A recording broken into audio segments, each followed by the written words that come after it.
ఇప్పుడు ఇంతకాలం పాటు ఆయన దీక్ష గురించి చెప్పారు. ఎవరు గూడా దాన్ని పట్టుకోలేకపోయారండి. అంటే మీరు ఈ గ్రంథంలో అంటే ఇప్పుడు మీరు చెప్పినటువంటి 'సమర్థ సద్గురు స్పర్శ ధ్యానం' ఈ పుస్తకం ఏదైతుందో దీన్ని దగ్గర పెట్టుకొని దీన్ని చదివిన వాళ్ళు ఆ విధంగా సాధన చేయొచ్చా? లేదంటే గురువుగారి దగ్గరికొచ్చి వాళ్ళు దీని గురించి తెలుసుకొని చేయాలండి? అంటే ఇందులో ఒక్కొక్క జంట హ్మ్. అఖండ గురు సత్తా సాధనలు ఇచ్చాం. హ్మ్. మినిమం 8 పేజీల నుంచి 10 పేజీల వరకు వాళ్ళ వివరణ ఇచ్చాం. హ్మ్. వాళ్ళకేంటంటే ఇంట్రెస్ట్ క్రియేట్ అవ్వాలి. హ్మ్. ఇప్పుడు ఒక సంస్థ మీద ఒక అరవిందో గురించి కానీ, ఒక రమణ మహర్షి గురించి కానీ, ఒక జిల్లెళ్ళమూడి అమ్మ గురించి కానీ, హ్మ్. ఇలా హయ్యర్ మాస్టర్స్ అంటే వాళ్ళు మనకి ఏదైనా చేయగల సర్వసమర్థులు. హ్మ్. మనం అనుకున్నటువంటి ప్రస్తుతం ల్యాండ్లో ఉన్నటువంటి గురువుల వల్ల మనకు అన్ని క్యాన్సర్తో సహా పోవాలంటే అది పోవు. హ్మ్. అదే వాళ్ళైతే వాళ్ళ అనుగ్రహం ఉంటే మాత్రం ఖచ్చితంగా హ్మ్. మనకు పరిష్కారం దొరుకుతుంది. హ్మ్. దీన్ని మొట్టమొదట మీరు ఒక గురువుని మీకు ఎవరు నచ్చితే ఆ సద్గురు ద్వారా మొట్టమొదటి ఈ ఓంకార సాధనని గురుముఖత స్వీకరించాక మీరు ఆ విజ్ఞానాన్ని పొందండి మొదట. దాని ద్వారా వాళ్ళ అనుగ్రహం కలుగుతుంది. వాళ్ళ స్థానానికి వెళ్ళండి. రమణ మహర్షి ఉన్నారు, ఆయన ఏం చెప్పారో ఆయన కేవలం నిన్నెవరో తెలుసుకో చాలు అనే అదొకటే చెప్పలేదు. గంభీరం శేషయ్యకి ఆయన ఏమన్నారంటే ఈ ఆత్మని తెలుసుకోవడం లేకపోతే నిన్నెవరో తెలుసుకోవడం అనే దానికి 3 మార్గాలు ఉన్నాయి. ఒకటి ఆత్మ విచారణ చెయ్యి, లేదా ఆత్మలో మునుగు, లేదా మూడోది ప్రాణ నిరోధం వల్ల నీకు ఈ మనస్సు ఆత్మలో లయం అవుతుంది అని ఖచ్చితంగా చెప్పారు. అందుకని యోగాభ్యాసాన్ని గురించి కూడా రమణ మహర్షి బోధించారు, అనేక గ్రంథాల్లో బోధించారు. మురుగన్ ఆయన ద్వారా బోధించారు.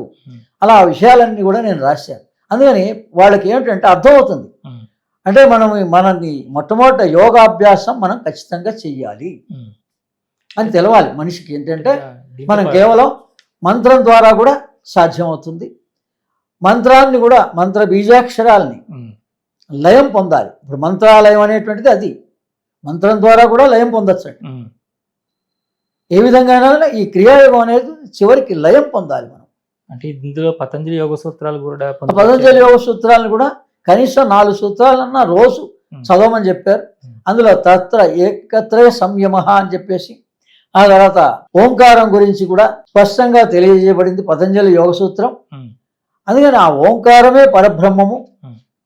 ఓంకారం ద్వారానే మనం భగవంతుణ్ణి, అంటే మనం భగవంతుడిని పిలిచేది కూడా ఓంకారమే. భగవంతుడు మనకి సూచన అందించేది కూడా ఓంకారం ద్వారానే. అందుకని అది లోపల, దాన్నే ఇన్నర్ వాయిస్ అంటారు.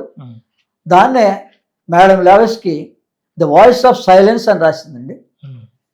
ఇప్పుడు ఈ సమర్థ సద్గురు స్పర్శ ధ్యానం అన్నా, ది సైన్స్ ఆఫ్ మెడిటేషన్ అన్నా, మౌన వాణి అన్నా, ఇన్నర్ వాయిస్ అన్నా ఒకటే.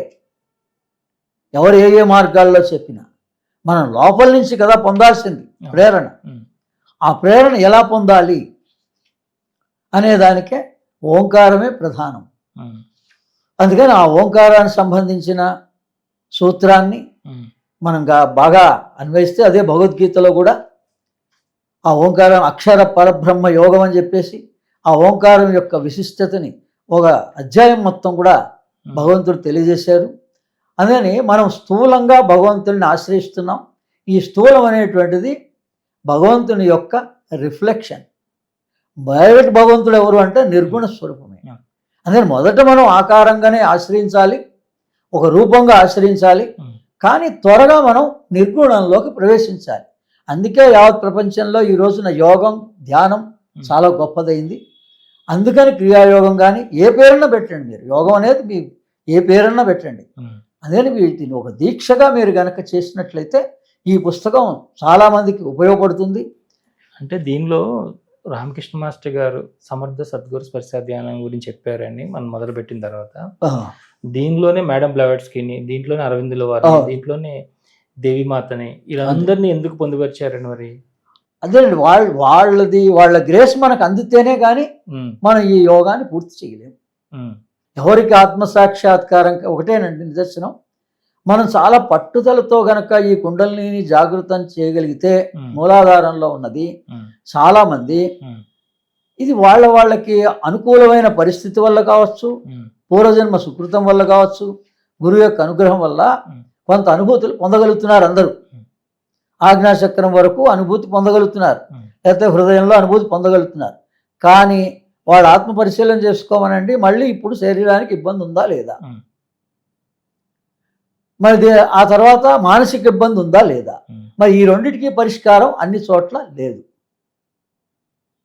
ఖచ్చితంగా కేవలం యోగా ధ్యానం చేసినంత మాత్రాన, కేవలం కళ్ళు మూసుకొని కూర్చున్నంత మాత్రం ఈ సమస్యలకి పరిష్కారం దొరకదు. అందుకని ఇది యోగాభ్యాసంలో ఉంది. అందుకని ప్రతి మనిషి కూడా కొంత యోగాభ్యాసం చేయవలసిందే. అందుకని ఈ హయ్యర్ మాస్టర్సే కనుక, ఒక అరవిందో కానీ, ఒక రమణ మహర్షి కానీ, వీళ్ళని కనుక మనం వాళ్ళ జీవిత చరిత్ర చదివి వాళ్ళు సూచించిన మార్గాల్ని కనుక మనం అన్వేషిస్తే వాళ్ళు మనలో ఉన్నటువంటి అన్ని చక్రాలని కూడా శుద్ధి చేయగల సర్వసమర్థులు. దీనిలో దాని పరిష్కారాలు ఉన్నాయండి అన్నిటికీ. శారీరక సమస్యలకి, మానసిక సమస్యలకి ఇప్పుడు మనం ఆచరించాలి, అభ్యాసం చేయాలి. ఒక గురువుని అడిగి తెలుసుకొని ఏదన్నా, ఎందుకంటే సందేహాలు రావచ్చు. ఇప్పుడు మనం పుస్తకం చదువుతామండి, సందేహం రావచ్చు. రాసిన వాడిని నేనున్నంత వరకు నేను ఆ సందేహాల్ని నివృత్తి చేస్తాను. నా దగ్గరికి రాగలిగితే నేను హైదరాబాద్లో ఉంటా.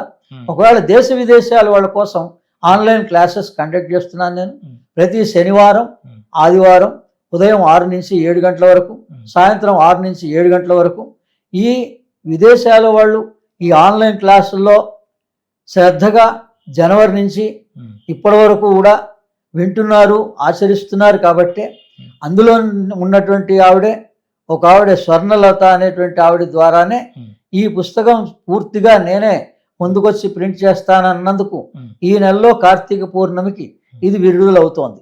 లేకపోతే నేను దత్త పూర్ణమికి నేను నా శిష్యుల సహాయంతో నేను ప్రతిసారి 6 నెలలకు ఒకసారి పుస్తకం తీస్తూ ఉంటా. గతంలో పుస్తకం ఎలా తీసానో ఇప్పుడు కూడా అలా తీద్దాం అనుకున్నా.